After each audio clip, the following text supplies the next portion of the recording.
10 تاریخ تک اس حکومت نے یہ آئینی ترمیم کروانی ہے قاضی کی ایکسٹینشن کی. اگر 10 تک نہیں کرواتے تو چیپٹر کلوز ہے. بلکہ 10 کو بھی نہیں 7-8 کو.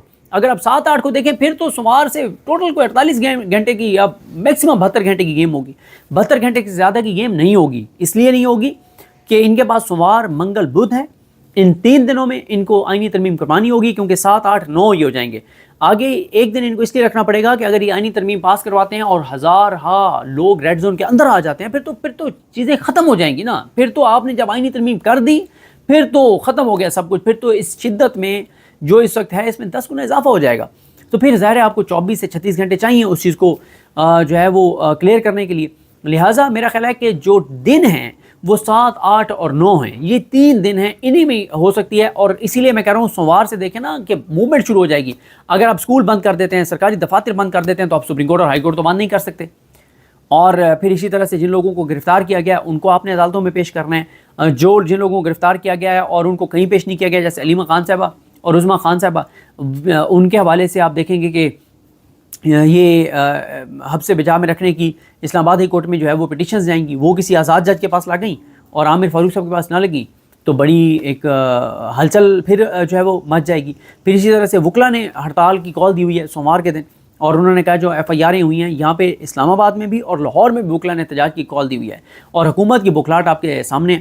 اچھا یہ بھی دیکھنا ہے کہ سوموار کے دن تک شہباز شریف صاحب واپس آتے ہیں لاہور سے یا نہیں آتے, کیونکہ 7 کو جو جماعت اسلامی جو چابی والے کھلونوں کی طرح اس وقت بنی ہوئی ہے, وہ جماعت اسلامی جس کے سینیٹر مشتاق صاحب کو شہباز شریف کی حکومت اور یہ نظام اس کی بیوی کے ساتھ اور چند لوگوں کے ساتھ غزہ کے اوپر وہاں پہ احتجاج نہیں کرنے دیتا, وہ جماعت اسلامی جناب اب کرتا دھرتا بنی ہوئی ہے کہ غزہ کے اوپر کانفرنس کروانے جا رہے ہیں. اور یہ میں بتا چکا ہوں کہ یہ جو جماعت اسلامی غزہ کے اوپر کانفرنس کے نام پہ جو کچھ حکومت کے ساتھ مل کے کر رہی ہے یہ استعمال ہو رہی ہے جماعت اسلامی, کیونکہ سب کو پتہ ہے کہ شہباز شریف کتنے غزہ کے ساتھ مخلص ہیں, سب کو پتہ ہے کہ اسرائیل کے کتنے کے خلاف ہیں. یہ حکومت یہ عوامی نمائندہ حکومت ہے ہی نہیں, تو جماعت اسلامی کیا لینے گئی ہے ان کے پاس. یہ جماعت اسلامی کو اس طرح سے استعمال کریں گے کہ جماعت اسلامی کو آگے رکھیں گے اور بعد میں یہ کہیں گے کہ جی, اور یہ 7 کو پی ٹی آئی والوں پہ حملہ کریں گے حکومت اور بہت تشدد کریں گے, اور آگے جماعت اسلامی کو رکھیں گے کہ دیکھیں جی جماعت اسلامی کا یہ انیشیٹو تھا کہ غزہ کے اوپر کانفرنس کریں, ہم اے پی سی کرنے جا رہے تھے اور یہ دیکھیں نا یہ رکاوٹیں ڈال رہے تھے غزہ کے اوپر, تو اس لیے ہم نے ان کی کوٹ لگائی ہے, اس لیے ہم نے تشدد کیا. تو یہ جماعت اسلامی واضح طور پر استعمال ہو رہی ہے, ورنہ مطلب یہ اب یاد آ گیا ان ساروں کو غزہ اور یہ سب جو ہے نا ایک ڈرامہ ہے.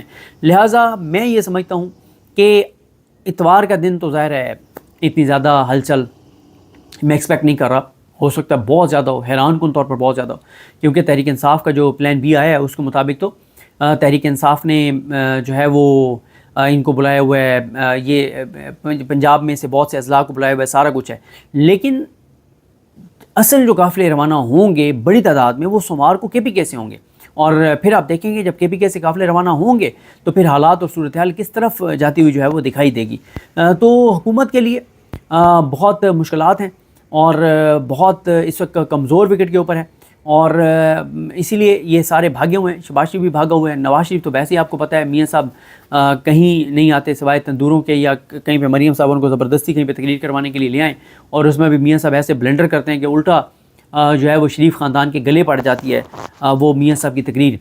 تو وہ جو ایک ڈیمورلائز ہوئے تھے تحریک انصاف کے کارکن, وہ صرف ہوئے تھے آپ ایسے سمجھیں کہ کوئی 7-8 گھنٹوں کے لیے, اور اس دوران ویٹ کیا گیا کہ علی امین گنڈا پور صاحب ابھی آئے, لیکن جب یہ کنفرم ہو گیا کہ علی امین گنڈا پور صاحب نہیں آ رہے کہیں پہ اور وہ بڑی لمبی ہو گئی ان کی جبری گمشدگی, تو اس کے بعد پھر فیصلہ کیا گیا کہ اب ٹیم چینج کی جائے, اور پھر اعظم سواتی صاحب کو, شاہد خٹک صاحب کو, ان لوگوں کو جو ہے وہ لیڈ دی گئی ہے, اور ان کو کہا گیا کہ آپ اب اس پروٹیسٹ کی قیادت کریں. اور میری اطلاع یہی ہے کہ چیزیں بڑی تیزی سے آگے بڑھیں گی اور حالات کشیدہ ہوں گے. اور ابھی آپ دیکھیں نا کہ امریکی محکمہ خارجہ نے جو بیان جاری کیا ہے اس میں کیا کہا ہے امریکی محکمہ خارجہ نے, انہوں نے کہا ہے کہ اپنے شہریوں کے محتاط رہیں اور ہنگامے جو ہیں وہ 7 کے بعد بھی ہو سکتے ہیں اور پرتشدد ہو سکتے ہیں. یہ کیوں کہا امریکہ نے؟ محسن نقوی تو کہہ رہا ہے سب کچھ میں نے کلیئر کروا دیا ہے. مثلا محسن نقوی تو یعنی کل کیا تاریخ تھی 5 اکتوبر کو رات 10 بجے اس نے فاتحانہ پریس کانفرنس کر دی کہ سب کچھ کلیئر ہو گیا. لیکن امریکی محکمہ خارجہ کہہ رہا ہے کہ نہیں, 7 کے بعد بھی یہ مظاہرے جاری رہ سکتے ہیں, یہ پروٹیسٹ جاری رہ سکتا ہے اور یہ پرتشدد ہو سکتا ہے, لہٰذا ہمارے شہری جو ہیں وہ محتاط رہیں.